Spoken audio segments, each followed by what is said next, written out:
اللہ کے نام سے شروع جو بڑا مہربان ہمیشہ مہربانیاں فرمانے والا ہے۔ میرے اللہ نے حکم ارشاد فرمایا ہے، ام حاسب تم، کیا تم نے یہ گمان کر لیا ہے،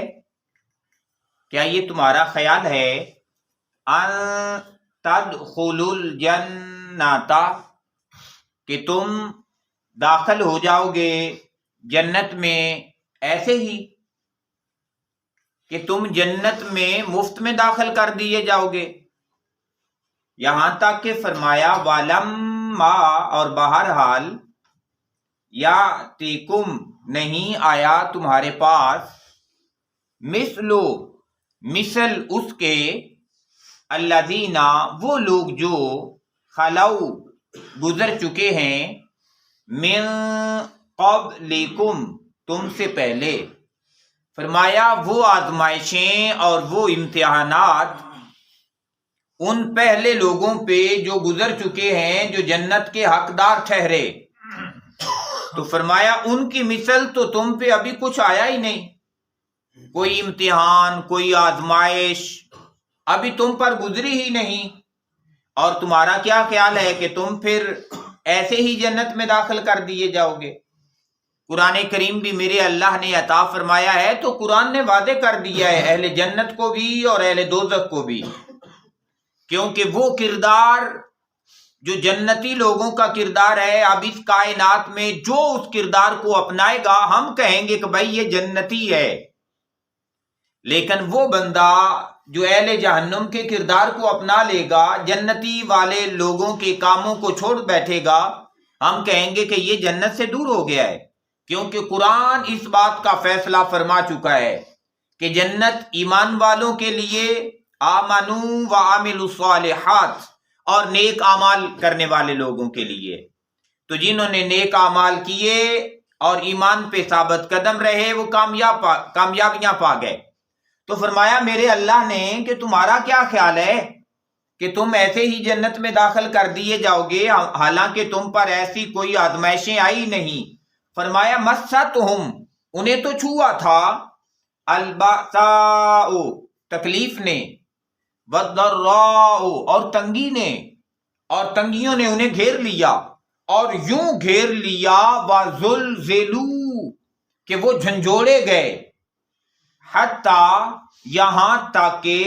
یقول الرسول،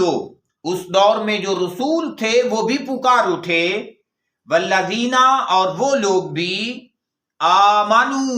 جو ایمان لائے تھے، معہو، ان کے ساتھ، متی نصر اللہ، کہ کب آئے گی یا اللہ تیری مدد، مولا تیری مدد کب آئے گی۔ اس وقت کے نبی بھی پکار اٹھے، اور اس وقت کے جو ان کے ماننے والے لوگ تھے وہ بھی پکار اٹھے۔ بتانے کا مطلب یہ ہے کہ یہ تکلیفیں اور یہ جو تنگیاں تھیں، یہ بعض دفعہ ماننے والے لوگوں پر اتنی زیادہ ہو گئیں کہ پھر غیر کی طرف سے خیال کٹ گیا اور اللہ کی طرف دھیان مڑ گیا کہ باری تعالیٰ تو ہی تو ہے مدد کرنے والا، اب تیری مدد کب آئے گی یا اللہ، ہماری مدد کرنے والا تو اور کوئی بھی نہیں رہا، تیری ہی مدد ہے، تو تیری مدد کب آئے گی۔ میرا اللہ ارشاد فرماتا ہے وہ جو جنت میں پہنچے ہیں مفت میں نہیں پہنچے، جب کائنات کے تمام مدد کرنے والوں کی مدد سے وہ بے نیاز ہو گئے، انہیں پتا چلا کہ اب کوئی نہیں رہا، ایک ہی بات رہی ہے کہ اللہ اکبر، یا اللہ تو ہی ہے، تو مدد فرمانے والا ہے۔ تو جب ایسے انہوں نے توجہ اور دھیان کی تو فرمایا پھر وہ جنت کے حقدار ٹھہرے۔ آپ بھی تو دیکھیں اپنے آپ کو، فرمایا تم جنت کے لیے کیا کچھ کیے بیٹھے ہو، تم نے خرچ ہی کیا کیا ہے جنت کے لیے، تم نے قربانی ہی کیا دی ہے جنت کے لیے، تم نے اعمال ہی کیا کیے ہیں جنت کے لیے۔ اور آج کے دور میں دیکھیں جو حالات غزہ میں ہو رہا ہے، جو سلسلہ فلسطین میں چل رہا ہے، اس غزہ اور فلسطین میں بھی وہ لوگ جو ماننے والے ہیں، جنہوں نے مانا ہے اللہ کو، جنہوں نے مانا ہے اللہ کے رسول کو، اب ان کی ایک ہی بات ہے، ایک ہی ان کی زبان پہ نغمہ ہے، اور وہ ہے اللہ اکبر، کہ اللہ کی مدد ہے، یا اللہ اب تو ہی مدد فرما، کیونکہ باقی جتنے مدد کرنے والے تھے، مدد کر سکتے تھے، ان میں سے کوئی قریب نہیں آ رہا، تو یا اللہ تیری ہی مدد ہے۔ تو جب بندہ یوں اللہ تعالیٰ کے دربار کی طرف لو لگاتا ہے تو میرے اللہ نے ارشاد فرمایا الا، خبردار، سن لیں اس بات کو، ان نصر اللہ، کہ بے شک جو اللہ تبارک و تعالیٰ کی مدد ہے، قریب، وہ بہت قریب ہے۔ آج تک یہی بات اسرائیل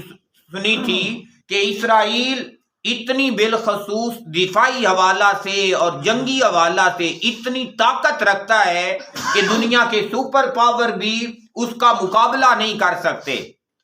ایسے لیٹسٹ اور جدید قسم کے ہتھیار جو ہیں اس نے رکھے ہوئے تھے۔ لیکن دیکھیں غزہ کی کتنی ساری آبادی تھی، غزہ کے کتنے سارے جنگجو تھے، کتنا لمبا پیریڈ گزرا اس جنگ کے اندر، اور باوجود کہ انہوں نے وہ جو ایک کافرانہ روش ہوتی ہے، جو ایک کفر کا طریقہ کار ہوتا ہے کہ معصوم لوگوں کو قتل کیا، رہائشوں کو تباہ کیا، آبادیاں خراب کی، فصلیں تباہ کر دیں، انہوں نے وہی کام کیا ہے۔ لیکن دوسری طرف وہ جو مٹھی بھر مجاہدین تھے، ان مٹھی بھر مجاہدین نے کتنے لمبے پیریڈ کے لیے جو اسرائیل ہے اسے انگیج بھی رکھا ہے اور ان کا بہت بڑا نقصان بھی کیا ہے۔